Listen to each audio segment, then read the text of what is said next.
Psychology class 11 chapter number 2 methods of inquiry in psychology. तो chapter 1 में हमने पढ़ा था कि कैसे साइकोलॉजी वर्क करती है, क्या क्या साइकोलॉजिस्ट के काम होते हैं, और उसके इतने सारे कामों में से एक काम ये भी था कि वो रिसर्च करते हैं, थ्योरीज देते हैं। तो अब वो थ्योरीज किस तरह से देते हैं वो हमने पढ़ना है इस चैप्टर के अंदर। यानी कि जो भी कोई साइकोलॉजिकल इंक्वायरी है उसके मेथड्स क्या क्या होते हैं, उसका प्रोसीजर क्या होता है, उसमें स्टेप्स क्या होते हैं, उसके गोल्स क्या होते हैं, एटसेट्रा एटसेट्रा। तो इस तरह की हम चीज़ें इस चैप्टर में पढ़ने वाले हैं। सबसे पहला टॉपिक है इसके अंदर गोल्स ऑफ साइकोलॉजिकल इंक्वायरी। यानी कि क्या एम होते हैं एक साइकोलॉजिकल इंक्वायरी के पीछे, क्या क्या चीज़ें फॉलो करनी जरूरी होती हैं। तो सबसे पहले इसके अंदर आता है डिस्क्रिप्शन। डिस्क्रिप्शन का मतलब हुआ कि हमने किसी के बिहेवियर को डिफाइन करना है as it is. For example, अगर कोई साइकोलॉजिस्ट किसी को स्टडी करना चाहता है कि how a person will react while he और she is playing any sports, तो अब जब कोई पर्सन वो स्पोर्ट खेल रहा है उस टाइम पर उसका जो भी कुछ बिहेवियर है उसको वो एज इट इज लिखने की कोशिश करेगा, वो बताने की कोशिश करेगा, डिफाइन करने की कोशिश करेगा। जितना ज़्यादा एक्यूरेट हो सके उतना ज़्यादा पॉसिबल।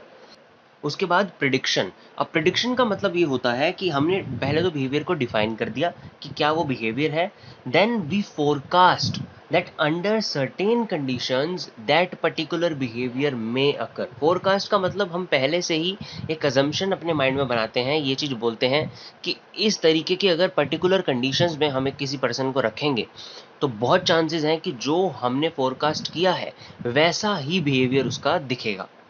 ये होती है प्रिडिक्शन, ये करते हैं साइकोलॉजिस्ट। उसके बाद दे एक्सप्लेन। एक्सप्लेन का मतलब हुआ कि वो कॉज को एक्सप्लेन करते हैं। फॉर एग्जाम्पल, कोई भी बिहेवियर अगर हुआ तो उसके पीछे जो कॉज होगा कि क्यों उस पर्सन ने ऐसा किया, उसको वो एक्सप्लेन करते हैं।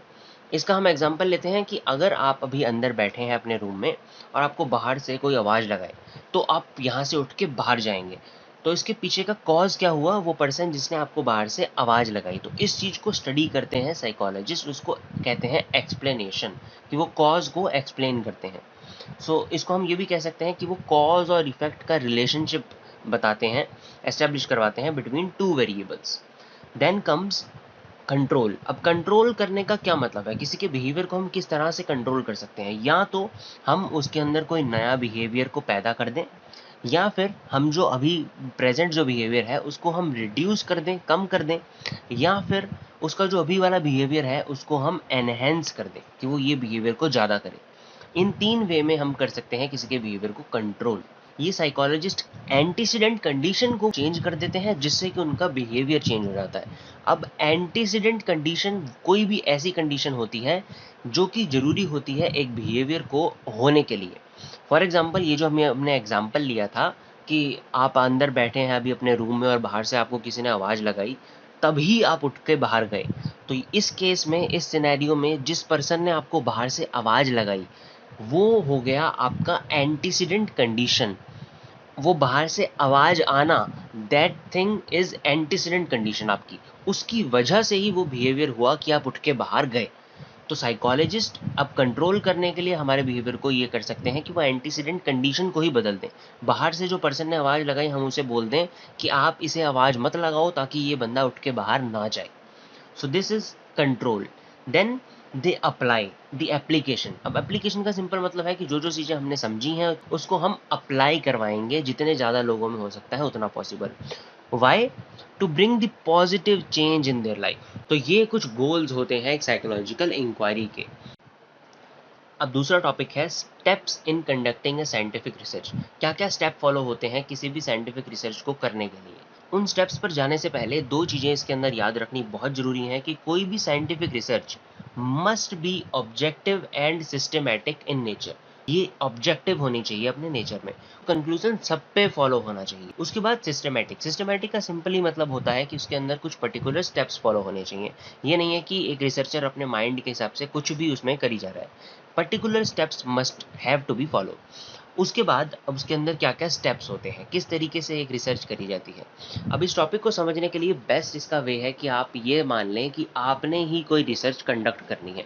तो अब सबसे पहले आप क्या करेंगे, आप अपने माइंड में सेट करेंगे कोई क्वेश्चन आपका कि आपने किस चीज़ पे कोई रिसर्च करनी है, क्या आपका टॉपिक रहेगा। तो यही है आपका पहला पॉइंट, कंसेप्चुलाइजिंग अ प्रॉब्लम। इसके अंदर आता है selecting a topic for the research.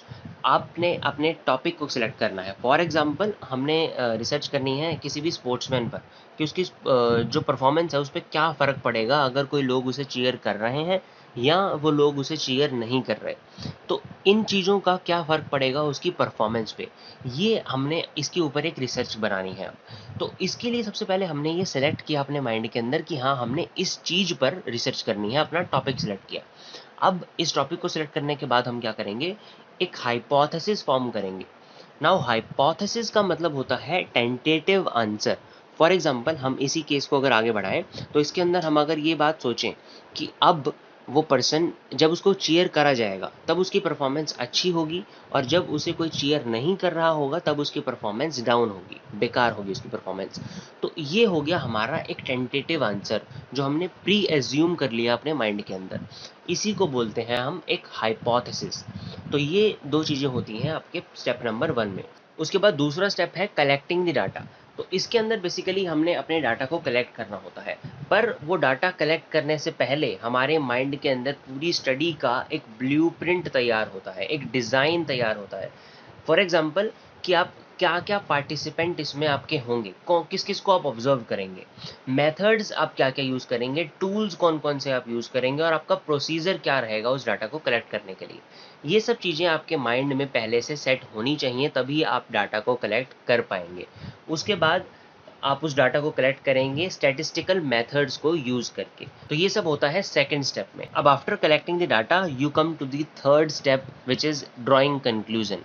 हमने जो डाटा को कलेक्ट किया है अब हम उसे इसके अंदर एनालाइज करते हैं कि उसका मतलब क्या है। उस रॉ डाटा को हम एक मीनिंग देते हैं इस ड्राइंग कंक्लूजन स्टेप के अंदर। जब हमने उसको मीनिंग दिया, हमने उसको एनालाइज किया, तो उसके बाद हम उसको ग्राफिकली रिप्रेजेंट करते हैं। अपनी जो भी हमारी हाइपोथेसिस थी उसको हम देखते हैं कि वो प्रूव हुई है या नहीं हुई इसके अंदर। Then we go to the fourth step which is revising research conclusion. यानी कि इसके अंदर हम रिवाइज करते हैं क्या हमारा वो जो हाइपोथेसिस था वो वेरीफाई हुआ, क्या वो सही था। अगर वो सही था तो ठीक है, हमारी थ्योरी वो बन गई और वो वेरीफाई हो गई। अब उसको कोई और साइकोलॉजिस्ट पढ़ेगा और स्टडी करेगा। अगर उसको कोई गलतियाँ लगती हैं तो वो इसके अंदर दोबारा से अपनी गलतियाँ निकाल सकता है और इसमें हमें क्रिटिक कर सकता है। बट अगर हमें लगता है कि हमारा हाइपोथेसिस गलत है, वो प्रूव ही नहीं हुआ, जो हमने हाइपोथेसिस फॉर्म किया था कि अगर उसको चीयर करेंगे तो उसकी परफॉर्मेंस बढ़ेगी, अगर नहीं चीयर करेंगे तो उसकी परफॉर्मेंस डिक्रीज होगी, अगर ये इस तरीके से नहीं हुआ तो फिर इसके अंदर हम दोबारा से पूरी अपनी रिसर्च को अगेन कंप्लीट करेंगे from the starting point. So these are 4 steps in doing any scientific research. Then next topic है आपका अल्टरनेटिव पैराडिग्म ऑफ रिसर्च। इसको आप मान सकते हैं टाइप्स, कि अल्टरनेटिव टाइप्स ऑफ रिसर्च। इस टॉपिक के अंदर सिर्फ 2 चीज़ें इंपॉर्टेंट याद रखने वाली हैं। सबसे पहले तो वहाँ पर 2 पॉइंट ऑफ व्यू थे उस टाइम पर। अब पहला जो पॉइंट ऑफ व्यू था वो ये मानता था कि human behaviour is predictable that can be observed and measured. यानी कि ह्यूमन बिहेवियर सिर्फ एक ऐसी चीज़ है जिसको हम प्रेडिक्ट कर सकते हैं, वो हमें साफ साफ दिखता है और उसको हम मेज़र भी कर सकते हैं। उसके अंदर बिल्कुल फोकस नहीं किया जाता था पर्सनल फीलिंग्स के ऊपर या पर्सनल एक्सपीरियंसेस या पर्सनल मीनिंग्स जो लोग देते हैं अपनी अलग अलग चीज़ों को। इस चीज़ को इग्नोर किया जाता था उस व्यू के अंदर। तो इसलिए एक दूसरा व्यू एमर्ज हुआ जिसका नाम था इंटरप्रेटिव। इंटरप्रेटिव व्यू के अंदर ये माना जाता था कि emphasise on understanding over explanation and prediction. मतलब कि वो मानते थे कि हमें एक ह्यूमन बिहेवियर को समझना चाहिए, हमें उसको अंडरस्टैंड करना चाहिए rather than explanation and prediction. यानी कि वो ज़्यादा फोकस देते थे अंडरस्टैंडिंग पे। और उसके अंदर ऑफ कोर्स ये सब बातें जो कि इस व्यू में नहीं थी वो इसके अंदर थी। पर्सनल फीलिंग्स पे ये लोग फोकस करते थे, पर्सनल एक्सपीरियंसेस पे फोकस करते थे। ये लोग मानते थे कि हम हर चीज़ को एक अपना पर्सनल मीनिंग देते हैं। तो ये 2 व्यूज़ इसमें जो अलग अलग थे उसको हमने इस टॉपिक के अंदर याद रखना है। देन हमारा दूसरा टॉपिक है नेचर ऑफ साइकोलॉजिकल डाटा। जो भी एक साइकोलॉजिकल डाटा होता है उसका नेचर क्या होता है। सबसे पहले तो वो डाटा का मतलब क्या होता है। तो डाटा कोई भी ऐसी इन्फॉर्मेशन होती है जिसको हमने डिफरेंट सोर्सेज से कलेक्ट किया होता है। Information collected from different sources are called data. उसके बाद it relates to individuals behaviour, subjective experiences and mental processes. Of course क्योंकि एक साइकोलॉजिकल डाटा की बात कर रहे हैं तो वो इन सब चीज़ों से ही रिलेट करेगा, हमारे बिहेवियर से, सब्जेक्टिव एक्सपीरियंसेस से, हमारी मेंटल प्रोसेसेस से। Then methods of data collection and characteristics of our participants also affect the nature and quality of the data. यानी कि हमारा डाटा किस टाइप का होगा वो उन चीज़ों पर भी मैटर करता है कि हमारे जो पार्टिसिपेंट्स हैं उनकी कैरेक्टरिस्टिक्स कैसे हैं, किस टाइप की उनकी पर्सनैलिटी है, कैसे उनके एट्रीब्यूट्स हैं, इन सब चीज़ों पे भी बहुत फ़र्क पड़ता है। और हमारा जो मेथड है डाटा कलेक्शन का उससे भी ये सब चीज़ें अफेक्ट होती हैं। Then psychological datas are not independent entities. इसके अंदर नॉट यहाँ पर मिसिंग है, but there is not. So psychological datas are not an independent entities. इसका मतलब ये है कि सिर्फ साइकोलॉजिकल डाटा अपने आप में कोई भी पूरी चीज़ नहीं होता है, क्योंकि अगर कोई पर्सन जिस भी तरीके से रिएक्ट करेगा, उसका जैसा भी बिहेवियर हमें दिखेगा, उसमें सिर्फ उसके साइकोलॉजिकल एट्रीब्यूट्स के अलावा और भी कई सारी चीज़ें मैटर करती हैं। उसका फिजिकल और सोशल कॉन्टेक्स्ट भी हमें देखना जरूरी होता है। कई बार एनवायरमेंटल फैक्टर भी हमारे बिहेवियर को अफेक्ट कर देते हैं। तो इसलिए जो साइकोलॉजिकल डाटाज होते हैं वो अपने आप में ही कोई भी एक इंडिपेंडेंट एंटिटीज कभी भी नहीं होते। Lastly we have to interpret the data. Datas अपने आप में कुछ नहीं होते, उसका कुछ मीनिंग नहीं होता। Datas are just meaningless facts जिसको हमें खुद ही इंटरप्रेट करना पड़ता है और हम खुद ही उसे इंटरप्रेट करके मीनिंग देते हैं। Now in psychology different types of datas and informations are collected. अलग अलग टाइप की इन्फॉर्मेशन कलेक्ट करी जाती है एक साइकोलॉजिकल इंक्वायरी में। सबसे पहले उसके अंदर डेमोग्राफिक इन्फॉर्मेशन होती है, यानी कि उसमें आपका name, age, gender, education etcetera आता है।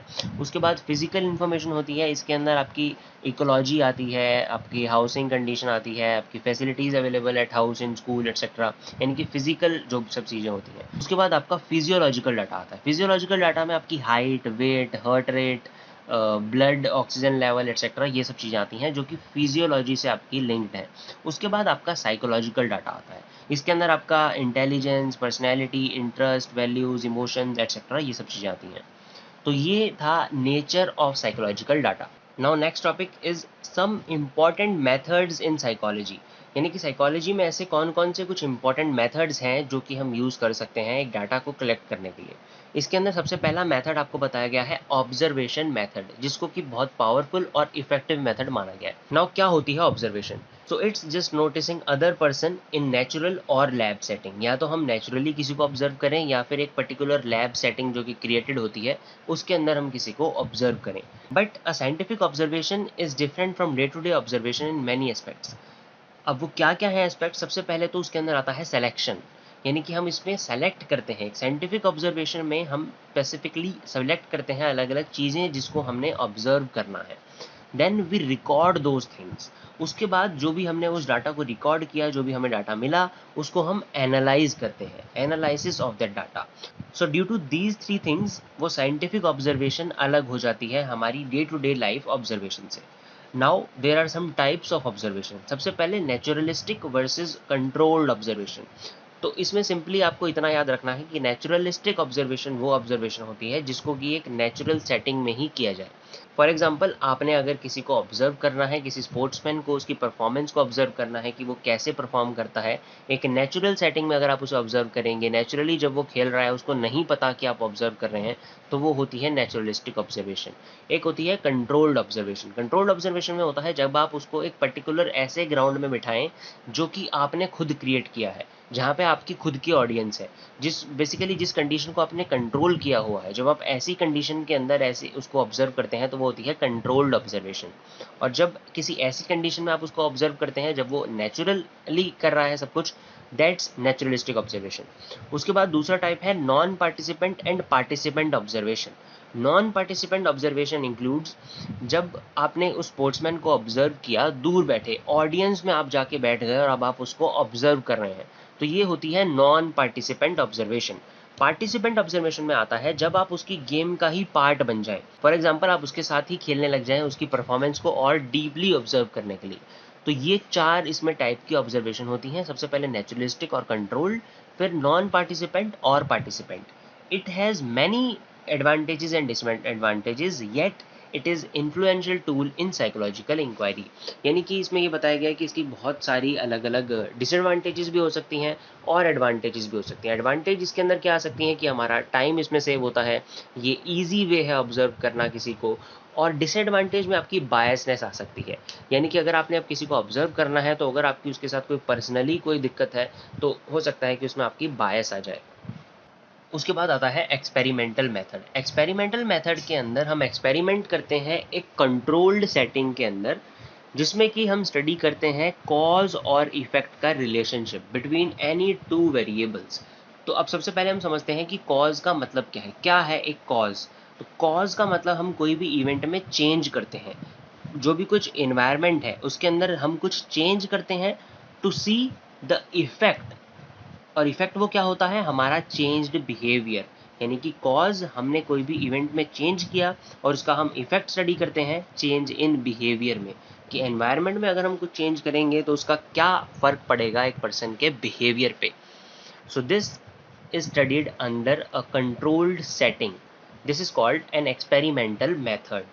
अब another important term is variable, which is any stimulus or event which varies मतलब जो कि बदलती है। ऐसा कोई भी स्टिमुलस या इवेंट जो हमेशा बदलता रहता है उसको हम बोलते हैं variable. It takes on different values and can be measured. ये अलग अलग वैल्यूज ले सकता है और इसको हम मेजर कर सकते हैं। An object by itself is not a variable but its attributes are। अब इसको समझने के लिए हम एक एग्जांपल ले सकते हैं कि जो हम पेन यूज करते हैं वो पेन अपने आप में एक वेरिएबल नहीं है, बट बहुत तरह के पेन हैं, बहुत तरह के उसके कलर्स हैं, उस पेन के अलग अलग साइज हैं, अलग अलग टाइप्स के पेन हैं। तो वो उसका जो एट्रीब्यूट है वो हो गया वेरिएबल। जो उसकी वो करेक्टरिस्टिक्स हैं अलग अलग उस पेन की करेक्टरिस्टिक्स की, हरा पेन, नीला पेन, लाल पेन, वो उसकी करेक्टरिस्टिक्स, वो उसके एट्रीब्यूट्स, वो होते हैं वेरिएबल्स। वो पेन अपने आप में वेरिएबल नहीं है बट उसके एट्रीब्यूट्स वेरिएबल हैं। Then there are two types of variable. सबसे पहले तो एक होता है इंडिपेंडेंट वेरिएबल और एक होता है डिपेंडेंट वेरिएबल। इंडिपेंडेंट वेरिएबल वो जिसको एक साइकोलॉजिस्ट मैनिपुलेट करता है, उसमें चेंज करता है to see the effect in another variable. अब वो दूसरा वेरिएबल जिसमें इफेक्ट आएगा वो होता है हमारा dependent variable. Also there are some extraneous variables. इसको आप मान सकते हैं कुछ एक्सटर्नल फैक्टर वहाँ पर होते हैं जिसको कि साइकोलॉजिस्ट अवॉइड करते हैं और उसको अवॉइड करना ज़रूरी होता है, उसको नेगलेक्ट करना ज़रूरी होता है।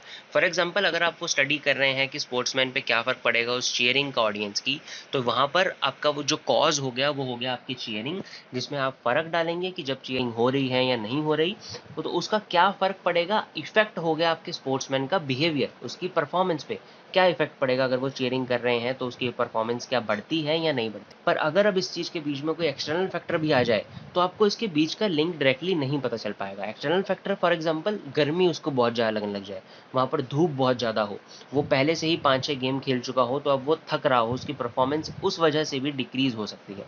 तो इसलिए उन एक्सटर्नल फैक्टर्स को अवॉइड करते हैं साइकोलॉजिस्ट, ताकि उनको डायरेक्ट लिंक मिल सके उस कॉज और इफेक्ट के बीच का। तो ये होता है हमारा experimental method. So in this video we have covered the goals of psychological inquiry. हमने पढ़ा साइकोलॉजिकल इंक्वायरी के गोल्स क्या होते हैं, उसके अंदर स्टेप्स क्या क्या होते हैं, उसके बाद अल्टरनेटिव टाइप्स क्या क्या हैं उस रिसर्च के, then nature of psychological data क्या होता है, और हमने हाफ टॉपिक ये पढ़ लिया है कि इंपॉर्टेंट मेथड्स इन साइकोलॉजी क्या क्या होते हैं। बाकी के इसके हाफ मेथड्स हम अगली पार्ट में पढ़ेंगे, और analysis of data, limitations of psychological inquiry and ethical issues, इन टॉपिक्स को हम कवर करेंगे अपने नेक्स्ट पार्ट में। पार्ट 2 को भी जल्दी ही अपलोड कर दिया जाएगा, so make sure to watch part 2 as well. You will get the link in the description box. Thank you so much for watching.